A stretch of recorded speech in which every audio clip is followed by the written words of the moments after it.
Activity में तो use होता ही है, बट लेकिन ये मतलब सभी कंट्रीज़ में भी यूज़ होता है, इंडिया में यूज़ होता है, मतलब हर जगह पे ग्रो होता है।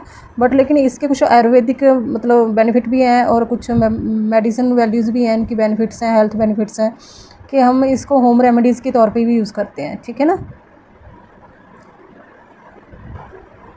अब अश्विन ने एक ग्रीटिंग कार्ड जो है वो क्रिएट किया है टू ग्रेजुएट करने के लिए अपने टीचर्स को। ठीक है ना। On the day of Guru Purnima, उन गुरु पूर्णिमा के डे पे उन्हें ग्रीट करने के लिए मतलब उन्होंने ग्रीटिंग कार्ड जो है वो क्रिएट किया है। He apply turmeric paste on white paper पे उसने टर्मरिक पेस्ट जो है वो अप्लाई किया है एंड ड्राइड इट, और इसको ड्राई किया है। He wrote his wishes in the teachers mother tongues, मतलब टीचर्स की मदर टंग्स में उसने जो उड़िया लैंग्वेज है ना उसमें उसने रोट किया है। And dried the paper and using one of the solutions tested in table 2.4। कोई एक सोल्यूशन है, मतलब अब हम देखेंगे कि वो कौन सा सोल्यूशंस है। Which solution can be use to write the message, मतलब कौन सा सोल्यूशन हो सकता है जो उसने यूज़ किया है। His teachers creative use in this concept, मतलब जो क्रिएटिव यूज़ किया है उसने वो कौन सा वो उसने इंडिकेटर जो है वो यूज़ किया है। वो सोप सोल्यूशन हो सकता है। कौन सा सोल्यूशन हो सकता है? वो सोप सोल्यूशन हो सकता है। Soap solution,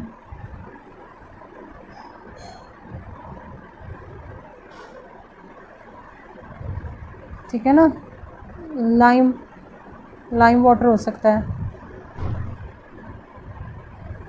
washing powder solution हो सकता है। Washing powder,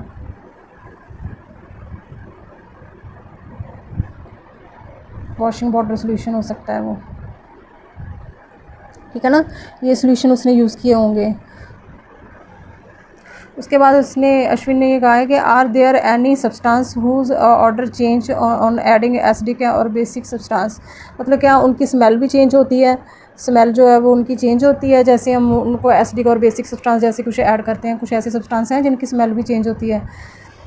these are the some substance whose odour change in acidic and basic medium, जिनका कलर जिनका जो स्मेल है ना वो चेंज होता है। उनको कौन से कहा जाता है? उनको ऑल फैक्ट्री इंडिकेटर्स कहा जाता है। These are called olfactory indicators. Let us explore more, मतलब उसके बारे में हम एक्सप्लोर करेंगे। Take a some finely chopped onion in a container, मतलब एक कंटेनर में ले लेना है along with some strips of clean cotton cloths, filter paper की स्ट्रिप्स ले लेनी है हमने, कॉटन क्लोथ्स की ले लेनी है ना। Tightly close the container and leave it overnight, और इसको ओवरनाइट के लिए छोड़ देना है हमने, टाइट कर देना उसको कंटेनर को। Take 2 of the cotton clothes, मतलब take 2 of the cotton clothes and filter paper strips लेनी है from the container and check their odours, मतलब उनकी स्मेल को हमने चेक करना है। Keep them on a clean surface, एक क्लीन सरफेस पे लिखना है ना। Put a few drops of tamarind waters on the strips, मतलब टर्मिंड वाटर्स पे यूज़ करनी है, और ए few drops of baking soda solutions on the other, मतलब जैसे ही आप उसकी टर्मरिंड वाटर यूज़ करोगे तो उसकी स्मेल में क्या चेंज आएगा वो नोट करना है। और बेकिंग सोडा जैसे आप यूज़ करते हो तो उसकी स्मेल में क्या चेंज आया आपने वो नोट करना है। जैसे आप टर्मरिंड वाटर यूज़ करोगे तो इसमें कोई चेंज नहीं आएगा, नो चेंज इन स्मेल। और इसकी जो स्मेल होगी, थोड़ी स्मेल जो होगी ना वो लूज़ हो जाएगी। जैसे आप इसमें कोई बेसिक डालोगे ना तो उसकी जो स्मेल है ना थोड़ी लूज़ हो जाएगी। ठीक है ना। कुछ स्मेल जो है उसकी कम हो जाएगी, लूज़ हो जाएगी smell. Check out the odour again, आपने ऑर्डर उसके चेक करने हैं। जैसे आप ड्रॉप डालते हो वो हमने चेक कर लिए। Do you notice any change in the odours of the onion strips before and after the putting tamarind water and baking soda solutions, तो हम लिख लेंगे यहाँ पे। जैसे हमने टर्मरिंड वाटर डाला था उसमें नो चेंज आई थी, नो चेंज। ठीक है। जैसे हमने उसमें बेकिंग सोडा सोल्यूशन डाला तो उसकी स्मेल क्या हो गई थी, थोड़ी सी लूज़ हो गई थी। ठीक है। ऑनियन स्ट्रिप की स्मेल क्या हो गई थी, लूज़ हो गई थी। ये लिख लेने हैं आपने। नोट योर ऑब्जर्वेशंस, आपने अपनी ऑब्जर्वेशंस को नोट करना है। Similarly test the change in the odours, मतलब टेस्ट करना है अदर जो एसिडिक और बेसिक सब्सटेंस है वो उनको रिकॉर्ड करनी है अपनी ऑब्जर्वेशंस। सारी जो भी सब्सटेंसेस लिए थे ना हमने पहले, एसिडिक और बेसिक सब्सटेंस लिए थे, तो हमने सारे के सारे यूज़ करके देख लेने हैं और रिकॉर्ड करनी है हमारी ऑब्जर्वेशंस को। अब यहाँ पे एक साइंटिस्ट के बारे में बताया गया है, आचार्य प्रफुल्ला चंद्रा राय, मतलब is known as father of modern Indian chemistry कहा जाता है इनको। He earn a doctorate in doctorate Indian chemistry for United Kingdom and return to India. इन्होंने अपनी जो भी केमिस्ट्री पे जो भी एजुकेशन थी वो यूनाइटेड किंगडम से ली और उसके बाद इंडिया में वापस आए। He contribute towards advancing scientific research in India. इन्होंने साइंटिफिक रिसर्च की है इन इंडिया में। He also establish Indian first pharmaceutical company. इन्होंने फर्स्ट फार्मास्यूटिकल कंपनी इस्टेब्लिश की इन मेडिसिन लाइन में जो भी थी, तो वो 1901 में मतलब इन्होंने की थी 1901। He was a person rooted in India culture and knowledge traditions. मतलब इन्होंने उन्होंने मतलब क्या किया, इन्होंने अपनी जो मानते थी ना, जो कुछ भी जो भी इनकी जो मानते थी, he was a person in Indian culture and knowledge tradition में इसको मानते थे। Through the writings of the history of the chemistry in India, मतलब इन्होंने हिस्ट्री मतलब केमिस्ट्री, इन्होंने अपनी राइटिंग के through history of chemistry of India के बारे में बताया। ही हाईलाइट्स द अचीवमेंट्स, इन्होंने अचीवमेंट्स के बारे में बताया और expertise the ancient Indian scientist के बारे में अपनी राइटिंग के थ्रू इन्होंने बताया कि मॉडर्न वर्ल्ड के बारे में। रे is a social reformer, also advocate the use the mother tongue. मतलब इन्होंने ये कहा, सोशल रिफॉर्मर थे, इन्होंने ये कहा कि मदर टंग यूज़ करनी चाहिए मीडियम इंस्ट्रक्शंस के लिए एजुकेशन इंस्टीट्यूशंस में, मदर टंग को यूज़ होना चाहिए, ठीक है ना। मदर टंग यूज़ करनी चाहिए as a medium of instructions in education institutions. 2.2 activity है, इसमें हमने एक्टिविटीज़ और एक्सपेरिमेंट्स करके देखना है। 2.2 में what happen when acidic substance mix with basic substances. What happen when acidic substance mix with basic substance, ये देखना है हमने। Let us investigate by performing the following experiments, ये एक्सपेरिमेंट करके देखना है हमने। लेट अस एक्सपेरिमेंट्स 2.7 एक्टिविटी है। लेट अस एक्सपेरिमेंट्स, हम एक्सपेरिमेंट करके देखेंगे। Take 1 drop of lemon juice in a test tube and add around 20 drops of water to it. उसमें क्या 20 ड्रॉप्स हमने वाटर डालना है और 1 ड्रॉप सिर्फ लेना है, तो वो ट्रांसपेरेंट ही होगा। 1 ड्रॉप जो होगा वो वाइट ही होगा ना। तो ऑब्जर्व द कलर, कलर कैसा होगा, वो उसका वाइट ही होगा, क्योंकि उसमें पानी तो है, वो वाइट ही दिखाई देगा हमें, ठीक है ना, वाइट कलर दिखाएगा। और add drop of blue litmus solution into it. इसमें क्या हमने क्या करना है, ब्लू लिटमस सोल्यूशन जैसे डालेंगे हमने ऑब्जर्व करना है। उसके बाद do you observe any colour change. हाँ, हमने कलर चेंज देखा उसमें, हमें पता है, क्योंकि ये जो लेमन जूस होता है वो एसिडिक होता है। किसमें होता है ये, एसिडिक इन नेचर होता है, ये एसिडिक होता है ना लेमन जूस। अब जैसे हम एसिड को उसमें एसिडिक में हमने ब्लू लिटमस सोल्यूशन डाला तो कौन सा कलर चेंज होगा, हमें पता ही है एसिडिक में कौन सा कलर चेंज होता है, ब्लू का हम रेड में कलर चेंज हो जाएगा। किसमें, रेड में कलर चेंज हो जाएगा। ये जैसे शोन किया हुआ है, दिखाया हुआ है, जब आप सोल्यूशन उसमें ब्लू लिटमस सोल्यूशन डालोगे तो वो रेड दिखाई देगा, ठीक है। Slowly add drop of lime water. अब इसमें क्या करना है, हमने 1 by 1 ड्रॉप्स इसके डालते जाने लाइम वाटर के टू द टेस्ट ट्यूब में। टेस्ट ट्यूब, अब हमें लाइम वाटर पता है वो बेसिक इन नेचर है, वो क्या है, वो बेसिक है, लाइम वाटर के बारे में पढ़ा है हमने। तो वो टेस्ट ट्यूब में डालना है with the help of dropper, ठीक है। और उसको अच्छी तरह से मिला लेना है, अच्छी तरह से मिक्स करते जाना है उसको, ठीक है ना। स्वेल करना मतलब उसको मिक्स करते जाना है, उसको हिला के मिक्स करते जाना है और ड्रॉपर की मदद से डालते जाना है उसमें। बेसिक सोल्यूशन जो होगा ना आपका, उसको डालते जाना आपने लाइम वाटर को। व्हाट डू यू ऑब्जर्व, मतलब आप क्या ऑब्जर्व करोगे। Is there any change in the colour of the solutions, मतलब कोई कलर, जैसे आप उसको रेड को मतलब करते हो, पहले तो वो थोड़ा बहुत फेंट होता जाएगा, रेड कलर जो होगा ना वो फेंट होता जाएगा। जैसे ही वो थोड़ा बहुत फेंट होगा, आप देखोगे कि रेड कलर जो है वो फेड हो रहा है, रेड कलर फेड हो रहा है, फेड हो रहा है वो। उसके बाद क्या होगा, रेड कलर फेड होने के बाद जैसे आप और डालते जाओगे सोल्यूशन, और डालते जाओगे, वो रेड एक स्टेज आ जाएगी जब वो कलर ऑफ सोल्यूशन जो होगा ना वो रेड का वो ब्लू में चेंज हो जाएगा। जैसे आप डालते जाओगे तो वो कलर कौन सा चेंज हो गया, वो ब्लू कलर चेंज हो जाएगा, ब्लू कलर में, ठीक है ना। ये दिखाया गया है, ये देखो, ये ब्लू कलर में चेंज हो गया, ठीक है। Again add 1 drop of lemon juice. जैसे आप उसमें एक और लेमन जूस आप उसमें डालोगे दोबारा से, can you predict any change, मतलब एसिड चेंज टू, मतलब जो हो गया था, मतलब वो फिर से रेड हो जाएगा, फिर से क्या हो जाएगा, वो फिर से रेड हो जाएगा वो सोल्यूशन। जैसे आप लेमन जूस डालोगे तो फिर से क्या हो जाएगा, वो रेड कलर हो जाएगा उसका, ठीक है ना, रेड कलर में चेंज हो जाएगा वो, ठीक है। इसको क्या कहते हैं, ये न्यूट्रलाइज रिएक्शंस होती है। इसमें क्या, can you predict there is any change in colour, acid change हो रहा है, वो ब्लू कलर में चेंज हो रहा है, ठीक है ना। वो पहले क्या हो गया, वो एसिड डाला था, एसिड वो चेंज होता होता होता होता बाद में पहले रेड बना, रेड के बाद धीरे धीरे वो ब्लू बन गया। फिर जैसे आपने एसिड उसमें फिर डाला तो वो फिर ब्लू से क्या हो गया, वो रेड में कन्वर्ट हो गया। इसको क्या कहते हैं, इसको न्यूट्रलाइज रिएक्शंस बोलते हैं, ठीक है ना। इसको क्या कहते हैं, न्यूट्रलाइज रिएक्शंस बोलते हैं।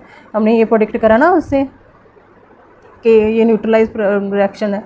इसमें जो है पहले एसिड बना, एसिड से फिर बेस बना, बेस डालते हुए तो कलर चेंज होता गया। पहले रेड था, फिर रेड से ब्लू हुआ, फिर ब्लू से फिर रेड हो गया, ठीक है ना। इनिशियली जो था when drop of blue litmus solution is added to the lemon juice में हमने डाला था, ये इन्होंने बताया है। The colour of the solutions turn red, पहले क्या हो गया, वो टर्न रेड हो गया। When lime water is added to this test tube, मतलब इस टेस्ट ट्यूब में the colour of solutions eventually change red to blue. जैसे जैसे डालते गए तो वो बाद में क्या हो गया, रेड टू ब्लू में चेंज हो गया। This show that the solutions in the test tube is no longer acidic. Lime water has neutralize the effect of acid, मतलब उसने अपना इफेक्ट जो एसिड का था वो न्यूट्रलाइज कर दिया, ठीक है ना। When the solution of an acid is mixed the solution of the base, बाद में उसमें बेस का सॉल्यूशन हमने सफिशिएंट क्वांटिटी में डालते हैं हम किसी एसिड में, उसके बाद में ये एक डेफिनेशन है, when the solution of an acid is mixed with the solution of a base in sufficient quantity we find that the resulting solution is neither acidic, और वो ना ही वो एसिडिक रहा और ना ही वो बेस रहा। और इसमें ये सोल्यूशन था और ना ही वो एसिडिक था और ना ही एसिडिक था और ना ही ये बेसिक था, ये दोनों ही नहीं थे, ठीक है ना। उसमें वो न्यूट्रलाइज हो गया उसका जो इफेक्ट था। When the solution of an acid is mix with the solution of base in sufficient quantity we find that the resulting solution is neither acidic or nor basic. Such reactions are called neutralization reaction. इनको क्या कहते हैं हम, neutralisation reaction बोलते हैं। In the neutralization reaction salt and water are found. क्या होता है, ये बहुत इंपॉर्टेंट है, ये रिएक्शन हमेशा आ जाती है पेपर में। क्या फाउंड होता है, साल्ट फाउंड होता है with the water, valuations of heat with water के साथ जो साल्ट फॉर्म होता है बाद में, जैसे न्यूट्रलाइज रिएक्शन होती है, ठीक है। एसिड के अंदर क्या हो गया, वो बेस ऐड हो गया, ठीक है। There are many example in every day life when you can observe in use of neutralize process, मतलब बहुत सी ऐसी रिएक्शंस हैं हमारे एवरी डे लाइफ में जो न्यूट्रलाइजेशन प्रोसेस के बेस पे होती हैं, ऑब्जर्व की जाती हैं। लेट अस फाइंड आउट, उनको हम फाइंड करते हैं। सिचुएशन इन डेली लाइफ हम ये देखेंगे अब 2.3 में। सिचुएशंस 1 दी हुई है, Kirti was observing a butterfly in the garden with her hand resting on the tree trunks. The tree trunk पे उसने हैंड ऐसे रखा हुआ है, तो वो सडनली उसके रेड डांट जो है ना वो बाइट कर लेती है। यहाँ पे दिखाया भी हुआ है, रेड डांट जो है वो बाइट कर रही है, बाइट कर लेती है, लिविंग हर स्किन और red with the sting pain, मतलब जो है उसकी स्किन जो होती है ना वो रेड हो जाती है, उससे स्टिंग पेन होता है। तो जो उसका ब्रदर है help her by applying moist baking soda, जो गीला बेकिंग सोडा होता है ना, उसका ब्रदर जो हेल्प करता है टू द अफेक्ट एरिया, मतलब जो अफेक्टेड एरिया पे अप्लाई कर देता है वो बेकिंग सोडा को, जो गीला बेकिंग सोडा होता है ना उसको अप्लाई कर देता है। विच रिलीव द पेन, वो जो है वो उसको रिलीव देता है, वो पेन जो है उसका ठीक हो जाता है। What do you think the might be the reason for this, इसका रीज़न क्या हो गया। व्हेन एन आंट बाइट, जैसे ही वो आंट बाइट करती है, it inject an acidic solution, जो होता है ना एसिडिक लिक्विड जो होता है ना वो उसमें इंजेक्ट कर देती है, जिसको हम फॉर्मिक एसिड बोलते हैं, वो स्किन में इंजेक्ट कर देती है, इनटू द स्किन, मतलब उसने इंजेक्ट कर दिया। The effect of the acid can be neutralize by rubbing the moist baking soda, जो गीला बेकिंग सोडा होगा उसकी मदद से हम उसको न्यूट्रलाइज कर सकते हैं। विच इज़ ए बेस, जो कि एक बेस है, एसिड था उसमें पहले, जैसे उसने स्टिंग किया तो एसिड था, उसको बेस की मदद से हम न्यूट्रलाइज कर सकते हैं। किसकी मदद से, बेस की मदद से। इसीलिए बेकिंग सोडा क्या है, वो एक बेस है, तो उसकी मदद से हम उसको न्यूट्रलाइज कर सकते हैं। What remedy do the peoples use to treat an ant bite in your region, आप अपने रीजन में कौन सी जो है, कौन सी जो भी पीपल्स हैं, मतलब सभी लोग जो भी हैं, वो कौन कौन सी जो है रेमेडीज़ यूज़ करते हैं अपने रीजन में, वो आप सोच सकते हो कि कौन कौन सी रेमेडी आप यूज़ करते हो।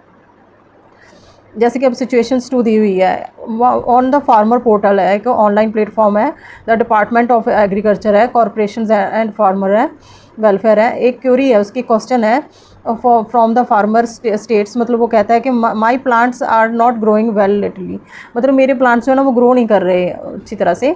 After a detail discussions it was found that the excessive use of chemical fertilizer substance added to the soil, मतलब उन्होंने केमिकल फर्टिलाइज़र जो है ना उसका एक्सेस यूज़ कर लिया हुआ है। जो वो सब्सटेंस जो होता है कौन सा होता है केमिकल फर्टिलाइज़र सब्सटेंस ऐड किया जाता है कि सॉइल को प्लांट को अच्छी तरह से ग्रो किया जा सके, वो उन्होंने एक्सेस में यूज़ कर लिया।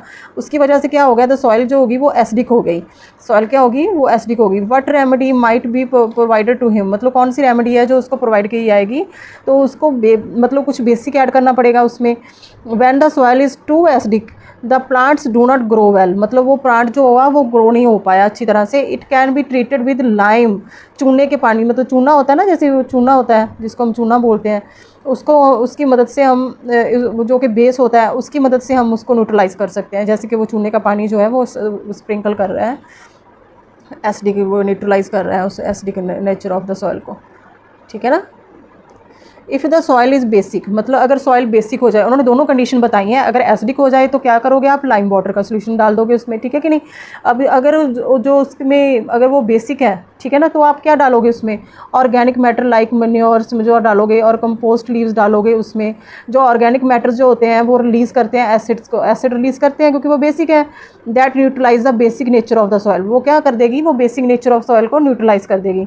Sometimes the soils may be neutral, कुछ टाइम पे जो होती है जो न्यूट्रल्स भी हो जाती है soil, but the plants growing in it may still show poor health, मतलब जो प्लांट उसमें फिर भी ग्रो नहीं कर पाता अच्छी तरह से, which can be due to the deficiency of nutrients in the soil. उन्होंने तीनों कंडीशंस बताई हैं, उसमें न्यूट्रिएंट्स की कमी हो जाती है तो सॉइल में, तो फिर भी उसमें डेफिशिएंसी की वजह से वो तब भी जो प्लांट है ना उसमें ग्रो नहीं होता, इसलिए उसको या तो बेसिक में थोड़ा सा ऐड कर दो, ठीक है ना, कुछ ऑर्गेनिक मैटर्स ऐड कर दो मतलब उसमें, ठीक है ना। भी हम उसको सॉइल को न्यूट्रल भी नहीं होने दे सकते, बेसिक भी नहीं ज़्यादा होने दे सकते, ज़्यादा एसिडिक भी नहीं होने दे सकते। उसके बाद सिचुएशन थर्ड बताई गई है। अश्विन फ्रेंड है जो गुरबीर से नियर द इंडस्ट्री एरिया में रहता है, वो कहता है कि he shared with him that the fish population in his neighbourhood lake was decline day by day, मतलब वो जो फिश पॉपुलेशन है वो डिक्लाइन हो रही है डे बाय डे, जो वहाँ पे नेबरहुड में है जो लेक होगी वहाँ पे, ठीक है ना, उसमें डिक्लाइन हो रही है day by day. What do you think the might be the cause of for this, इसके लिए क्या कॉज हो सकता है। It may be due to the factory waste, जो फैक्ट्री वेस्ट आती है being released into the lake, मतलब वो लेक में रिलीज़ हो रही है जो फैक्ट्री वेस्ट है, ठीक है ना। If the factory waste is acidic in nature, अगर वो फैक्ट्री वेस्ट जो है एसिडिक इन नेचर है, what could be done to save the fish in the lake, मतलब उसको सेव कैसे करेंगे हम अगर एसिडिक इन नेचर है। The factory waste can be neutralize by adding basic substance before releasing into the lake, मतलब उनको कहेंगे कि बेसिक सब्सटेंस उसमें ऐड करें, फिर उसको वो न्यूट्रलाइजेशन से वो बिल्कुल ठीक हो जाएगा जो पानी होगा। लेट अस रैप अप, अब एक रैप अप जैसे कि हमने स्टार्टिंग में देखा था, हम जैसे चैप्टर की स्टार्टिंग कर रहे थे, तो now can you explain why the word, जो उन्होंने पूछा था कि welcome to the wonderful word of science जो था, appears Ashwin and Kirti's paper sheets, जो उनको दिखाई दिया था वो liquid was spread on them, जैसे वो लिक्विड के बारे में पूछा था ना भी कौन सा लिक्विड स्प्रे किया। Do you think that one possibility could be using A turmeric solution, मतलब टर्मरिक सोल्यूशन यूज़ किया था उन्होंने, स्प्रे किया था क्योंकि वो सोप सोल्यूशन से लिखा हुआ था राइटिंग पे, उसको सोप सोल्यूशन से मे भी उन्होंने सोप सोल्यूशन से लिख लिया था और लिख के उसके ऊपर टर्मरिक जो वाटर था ना उसकी स्प्रे की थी। अब देख लेते हैं हम स्टार्टिंग में, हमारी स्टार्टिंग के पेज पे जाते हैं हम। स्टार्टिंग ये रहा, ये देखो ये स्प्रे करिए ना वो टर्मरिक, ये टर्मरिक है, ये टर्मरिक सोल्यूशन है और यहाँ पे सोप सोल्यूशन यूज़ किया था उन्होंने, ठीक है ना, ये दिखाया गया है इस पिक्चर में। अब इसी तरह से ये जो चैप्टर है ये कंप्लीट होता है आपका, मैम जल्दी ही आपका थर्ड चैप्टर जो है उसके बाद लेके रखे आएंगी, ठीक है। Thank you. अब हम लास्ट पेज पे जाते हैं, कि हम लास्ट पेज पे थे, यस, यहाँ पे आपका चैप्टर जो है वो कंप्लीट हो जाता है। Thank you. जल्दी मैम जल्द नया चैप्टर लेके आएंगी, ठीक है। और इस वीडियो को बनाने में बहुत मेहनत लगती है, अगर आपको ये वीडियो अच्छी लगती है तो please subscribe my channel and like my channel.